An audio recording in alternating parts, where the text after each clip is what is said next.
오늘은 가정의 달을 맞이해서 화평한 가정, 화평한 교회, 화평한 나라가 되기를 원하는 마음으로 화평케 하는 자의 복에 대해서 말씀을 드리려고 합니다. 여러분, 이 시대는 화평이 있는 시대인가요? 화평에 메말라는 시대가 우리가 살고 있는 이 시대라고 저는 생각합니다. 어디 한 곳 갈등이 없는 곳은 없습니다. 가정에도 갈등이 있고 교회도 갈등이 있으며 국가에도 갈등이 날로 증폭되어 가고 있습니다. 이런 갈등과 분열이 있는 세상에 주님이 오신 것은 화평을 주시기 위하여 오신 줄로 믿습니다. 그래서 예수님은 평화의 왕이시라, 화평의 왕이시라고 했습니다. 오늘 본문은 산상팔복 중에 하나의 복입니다. 그것이 바로 화평케 하는 복이라는 겁니다. 세상에서 가장 소중한 것은 화평인 것입니다. 화평이 얼마나 소중한지를 알아보기 위해서는 화평을 한번 잃어봐야 안다고 합니다.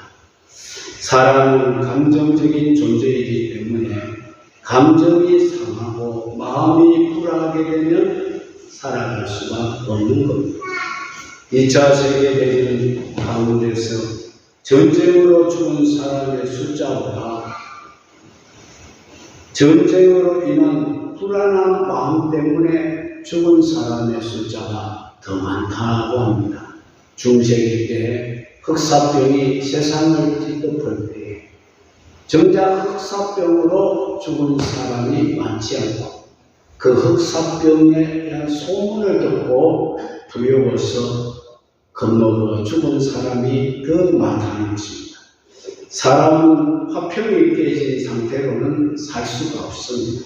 그러므로 마음이 불안하고 화평이 깨진 곳이 바로 지옥이나 달바가 없습니다. 오늘 이 시대는 화평이 깨어지고 있는 시대입니다. 성경에도 보면은 평화의 사신들이 통곡하고 자기 조국으로 돌아가더라, 그런 말씀이 있습니다. 평화의 사신들이 뭡니까? 저 미국의 UN 본부에 와 있는 세계 모든 나라의 UN 대사관을 가리킨다고 저는 생각합니다.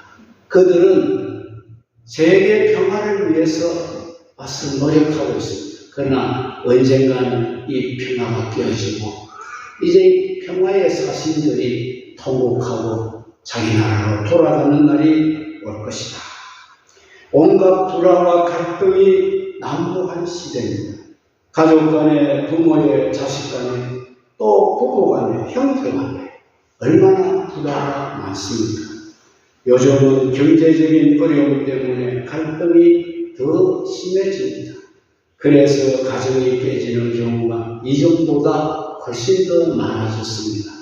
그 이유로 인해서 버려지는 아이도 더 많아지고 자살하는 사람도 증가하는 추세인 것입니다. 사람이 살아가는 데 있어 화평은 그래서 참 중요한 거라고 생각합니다.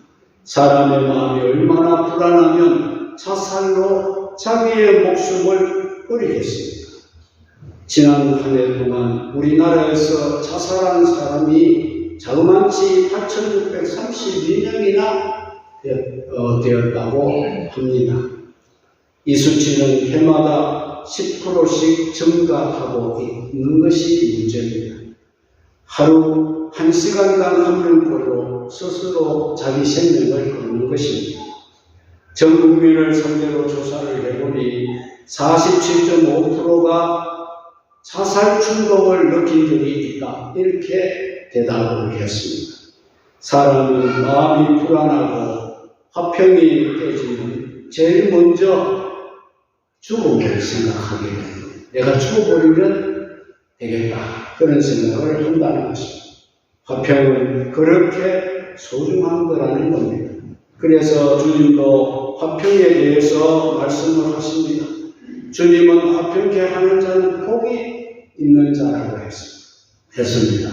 여기서 말하는 화평케 하는 자는 화평을 조장하는 자, 혹은 화평을 만드는 자, 그런 뜻입니다.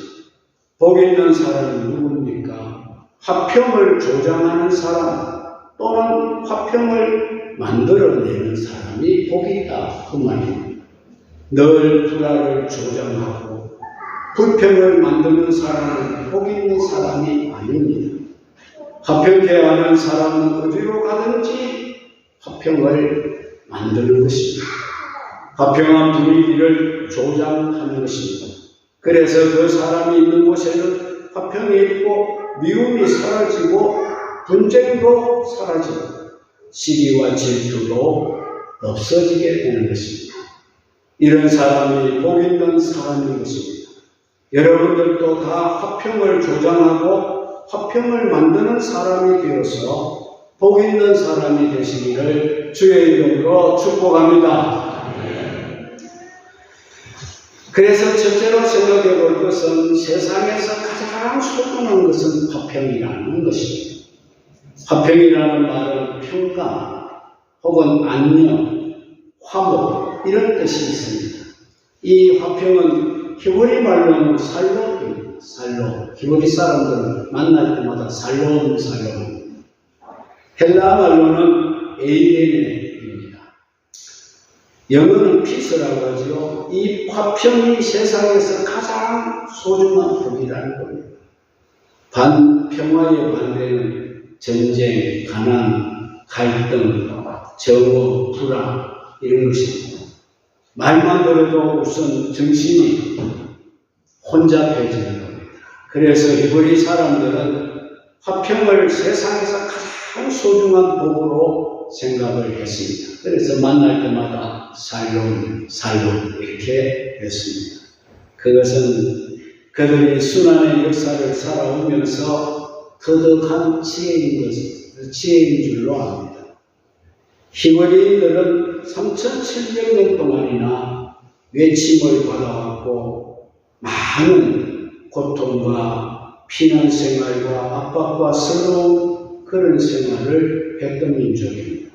그러니 이 화평이 그들에게 얼마나 소중했을까요? 히브리 사람들은 인사할 때 살롬이라고 인사합니다. 우리 한국 사람은 인사할 때 뭐라고 합니까? 반갑습니까? 하도 굶는 사람이 많아서 소중한 것을 소중한 줄 알고 살아가는 것이 소중한 삶인 것입니다. 세상에서 가장 소중한 것은 살롬, 곧 평화라고 하는 것을 아무리 강조해도 이건 무리한 일이 아닌 것입니다. 천만금을 얻고도 불화하면 아무 소용이 없습니다. 좋은 집에 살아도 마음에 화평이 없으면 그 집은 지옥이나 다를 게 뭐가 있겠습니까? 그래서 잠언서에 보면 다투는 여인과 큰 집에서 사는 것보다 뭐라고 했습니까? 움막에서 혼자 사는 것이 나으니라 그랬습니다. 또 마른 떡 한 조각만 있고도 화목하는 것이 육선이 집에 가득하고 다투는 것보다 나으니라고 말씀을 했습니다. 그래서 주님은 8복 중에 7번째 복으로 화평의 복을 강조하셨던 것입니다. 화평이 복입니다, 여러분. 사람이 이것을 잃어버리게 되면 한시도 살아갈 수가 없습니다. 그것은 살아도 사는 게 아닙니다. 그래서 화평이 깨진 곳이 바로 지옥인 것입니다. 두 번째, 그러면 어떠한 화평을 이루어야 하는가? 그런데 말입니다. 화평은 절로 주어지는 게 아니라는 겁니다. 화평은 만들어야 하는 것입니다. 가꾸어야 만들어지는 것입니다. 우리가 화평을 만들 때 제일 먼저 관계의 화평을 만들어야 하겠습니다. 현대인들의 삶의 특징은 복잡한 관계 속에서 살아가고 있습니다. 눈만 뜨면 사람을 만나야 하고 관계를 맺어야 하는 것입니다. 이런 생활 속에서 잘못하다 보면 관계의 조화가 깨지기 쉽습니다. 그렇게 되면 곧바로 갈등이 시작되고 불화가 시작이 되는 겁니다. 부부 간의 갈등, 가족 간의 갈등, 친구 간의 갈등, 이웃 간의 갈등, 또 교회에서는 교우들 간의 갈등이 얼마나 많이 일어나고 있는지 모릅니다. 우리 주변에도 이 관계가 깨어져서 불화하고 사는 사람들이 많습니다.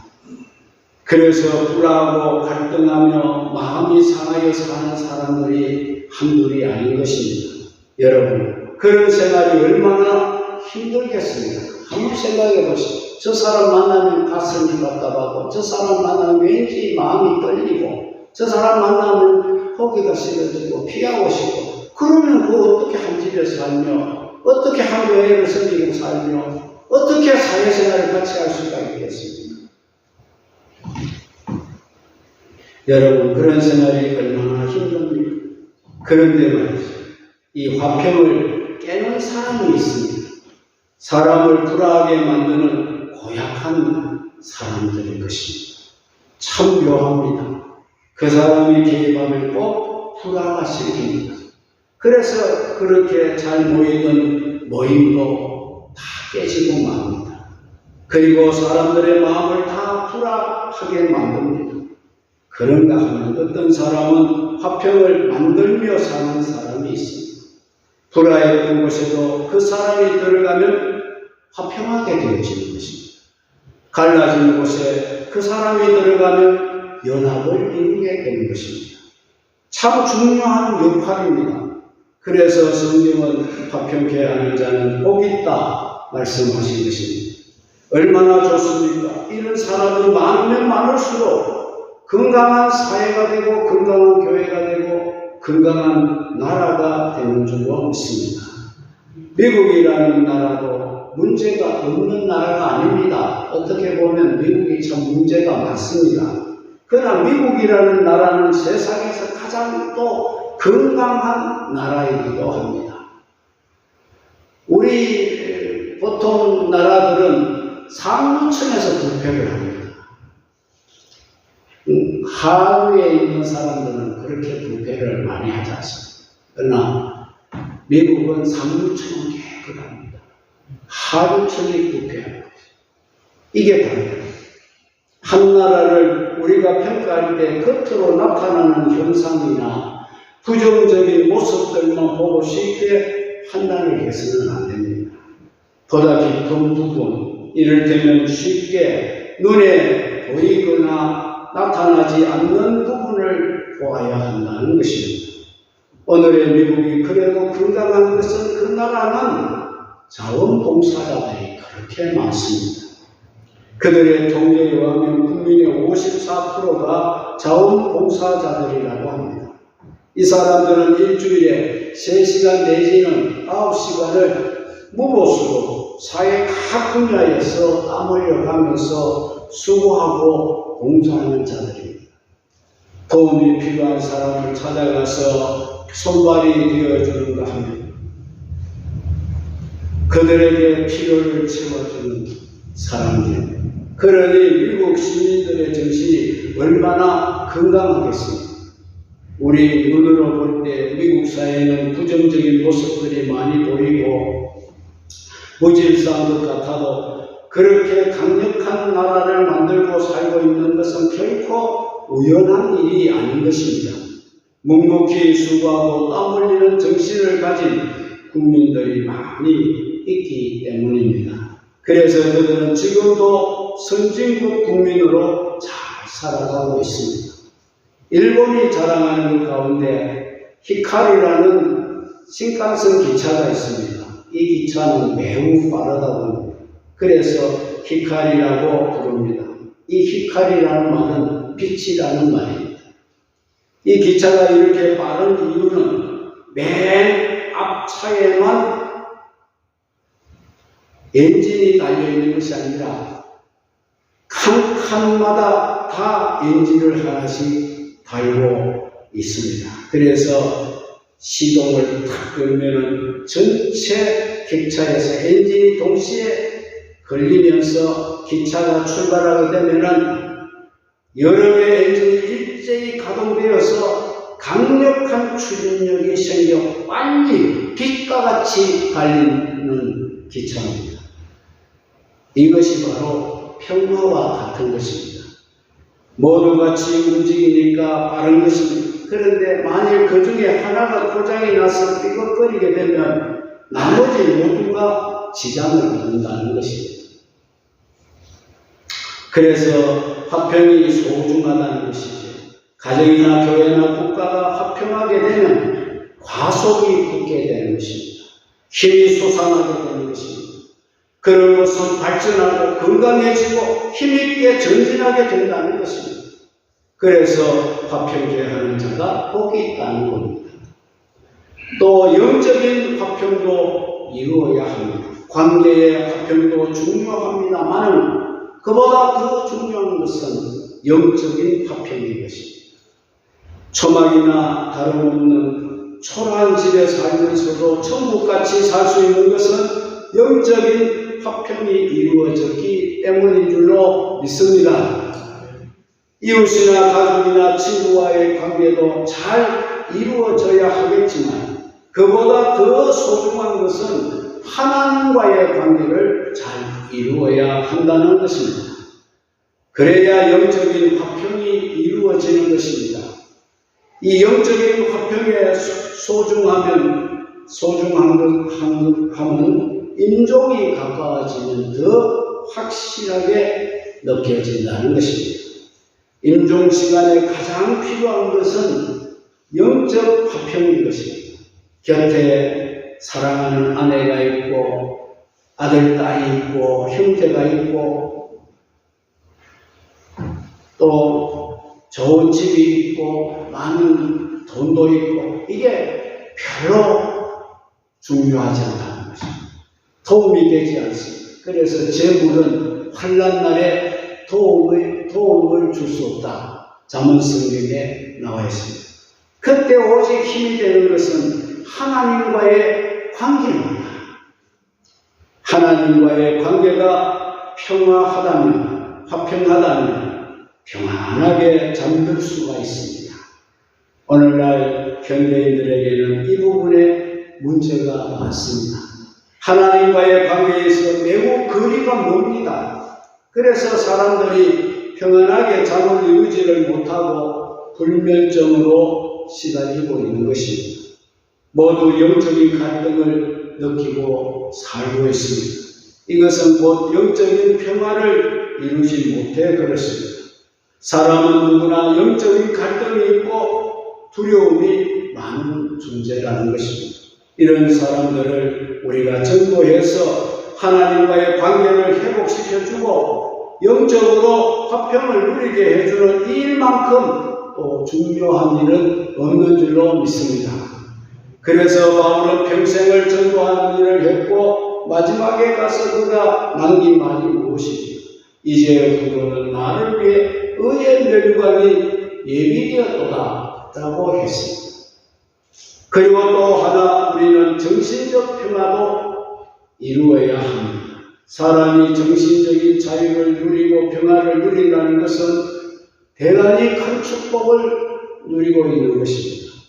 사람은 정신적인 자유를 누릴 수 있어야 비로소 인간답게 사는 것입니다. 천국은 다름이 아닌 정신적 자유를 누리는 곳이 천국인 것입니다. 이것이 없으면 천국이 아닙니다. 여러분 수도원이나 또한 감옥을 곁에서 겉으로 보면은 비슷하게 보입니다. 수도원에 담장도 높습니다. 감옥에 담장도 높습니다. 외부와 완전히 차단되어 있습니다. 그곳은 똑같이 엄격한 규율이 적용이 되고 높은 담장으로 둘러싸여 있고 세상과 차단되어 있다는 공통점이 있을 것입니다. 그렇게 보자면 감옥이나 수도원이 똑같을 수 있습니다. 그런데 실상은 결코 같은 곳이 아닙니다. 엄청나게 다른 것입니다. 감옥은 지옥이지만 수도원은 천국인 것입니다. 왜냐하면 감옥은 타에 의해서 끌려가서 들어가고 수도원은 내가 좋아서 찾아서 들어가는 곳이기 때문입니다. 그래서 거기에는 마음의 평화와 즐거움과 안정이 있습니다. 그러므로 그곳은 천국과 같은 곳이라고 할 수 있겠습니다. 아무리 좋은 집에 살아도 마음의 평화가 없으면 그곳은 지옥인 것입니다. 그렇게 좋은 집에 살면서 지옥에 사는 것처럼 살아가는 사람이 우리 주변에도 얼마든지 찾아볼 수가 있습니다. 그것은 그곳에 화평이 없기 때문인 줄로 믿습니다. 세 번째는 그러면 이 소중한 화평을 어떻게 만들어갈 수가 있는가? 여기에는 소중한 한 가지 요소가 있다는 것입니다. 그것은 바로 희생인 겁니다. 누군가의 희생이 있어야 화평은 만들어지고 이루어져 가는 것입니다. 화평은 절로 주어지거나 우연히 만들어지는 게 절대로 아닙니다. 이 세상에는 절로 되는 것이 별로 없습니다. 나쁜 것들은 노력하지 않아도 만들어지지만은 좋은 것들은 모두 사람이 수고하고 땀을 흘리고 노력을 해야 만들어지게 되어 있습니다. 세상에는 파괴적인 요소들이 항상 존재합니다. 교회라고 해서 예외는 아닌 것입니다. 교회도 불화를 일으키고 화평을 깨는 사람들이 있습니다. 어느 교회든 간에 화평을 깨는 사람은 다 있는 것입니다. 참 묘한 일이지만 그것도 세상이기 때문이라는 겁니다. 이렇게 세상에는 항상 파괴적인 요소가 존재를 합니다. 그런가 하면 파괴자를 보기만 하는 방관자들도 있습니다. 파괴적인 행동을 보고도 그냥 가만히 보고 있는 자들도 있다는 것입니다. 그래서 화평이 만들어지지 않는다는 것입니다. 그런데도 그 중에도 화평을 만들어가는 사람은 있습니다. 이 사람이 바로 세상을 지탱하는 사람이고 이 사람이 세상을 다시 일으켜 세우는 사람입니다. 이 사람들은 화평을 만들기 위해서 수고하는 사람들입니다. 자기를 희생하는 사람들입니다. 시간과 돈을 바치고 달래고 타이르고 말리는 사람들입니다. 이 사람이 바로 피스메이커가 아니겠습니까? 이런 사람들이 있는 곳에는 화평이 있습니다. 얼마나 소중한 역할을 합니까? 그래서 화평케 하는 자는 복이 있다. 주님이 말씀하신 것입니다. 그 복은 바로 하나님의 아들이라 일컬음을 받는 복이라고 했습니다. 화평을 이루는 사람은 이렇게 엄청난 상을 받게 되어진다고 말씀했습니다. 예수님을 보십시오. 예수님은 하나님과 인간을 화해시키기 위해서 이 땅에 오셔서 그것도 제일 낮은 마구간에 오셨습니다. 이 세상에 사시는 동안에도 얼마나 많은 순환을 겪었습니다. 마침내는 자기가 십자가상에서 자기 몸을 희생함으로써 하나님과 원수된 우리를 화목시켜 주신 줄로 믿습니다. 이런 후에 예수님은 하나님 우편에 앉으셨습니다. 이것이 복이고 이것이 상급입니다. 그래서 주님은 화평케 하는 자는 복이 있나니 저희가 하나님의 아들이라 일컬음을 받을 것이며라고 했던 것입니다. 출애굽 때에 이스라엘 백성들이 너무 불순종하다 보니 하나님이 진노를 내렸습니다. 그리고 모세에게 내가 이 백성을 끌어낸 것을 후회한다. 그러니 이 백성들을 내가 다 진멸해버리고 너의 허리에서 나오는 후손들로 다시 이스라엘 백성들을 삼으리라고 했습니다. 이때 모세의 반응은 어떻게 나왔습니까? 하나님 어찌하여 우리 가정을 우리를 이렇게도 사랑하십니까? 그렇게 해주십시오. 그렇습니까? 아닙니다. 이 말씀을 듣고 있던 모세는 비장한 마음으로 이렇게 하나님에게 말했습니다. 하나님, 이 백성들이 죽을 때 나도 같이 죽게 하여 주옵소서. 이 같은 대답을 들으신 하나님은 그 진노를 푸시고 그 백성들에게 하나님이 다시 화평을 만들어 주셨습니다. 이렇게 자기 희생이 있어야 화평이 만들어지는 것입니다. 이제 여러분들도 자기 희생을 할 수 있기를 바랍니다. 내가 희생이 될 때에, 내가 하늘의 미랄로 썩어질 때에 가정이 잘 되고, 교회가 잘 되고, 사회가 잘 되고, 나라가 잘 됩니다. 나는 아무 희생하지 않고 네가 희생하라고 하면 되는 것이 없다 말입니다. 마지막 네 번째, 그리스도인은 화평을 누리는 삶을 살아야 합니다. 우리는 세상을 살아가면서 불화를 일으키는 사람으로 살아갈 수도 있고, 사람들을 행복하게 하고 평안하게 하며 즐겁게 해주는 화평을 이루는 사람으로 살아갈 수도 있습니다. 내가 트러블 메이커로 사느냐 피스메이커로 사느냐 하는 문제는 전적으로 우리 자신에게 달린 것입니다. 우리 신앙인들은 이 세상에서 화평을 이루는 사람으로 살아가야 합니다. 화평되는 자는 하나님의 아들이 되고 하나님의 딸이 되기 때문인 줄로 믿습니다.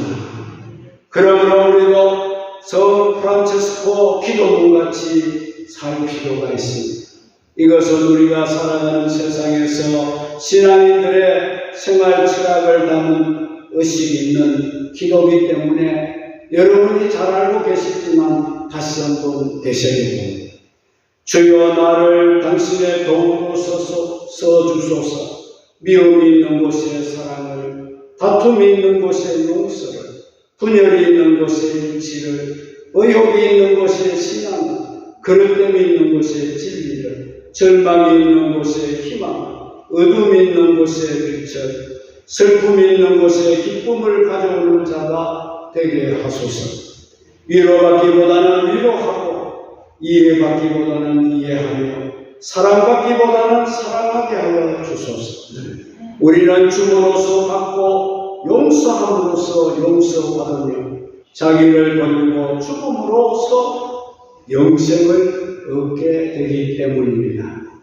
이것이 우리 그리스도인의 정신이 되어야겠고 신앙인의 인생관이 되어야겠습니다.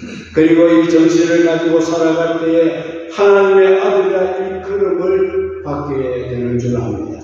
가정의 달 5를 맞이해서 나는 이런 화평케 하는 사람이 되어 가정을 화목하게 만들고 교회를 화목하게 만들고 세상을 화목하게 만드는 일에 우리 모두 일익을 감당할 줄 아는 귀한 성도 여러분이 되시기를 주의 이름으로 축복합니다.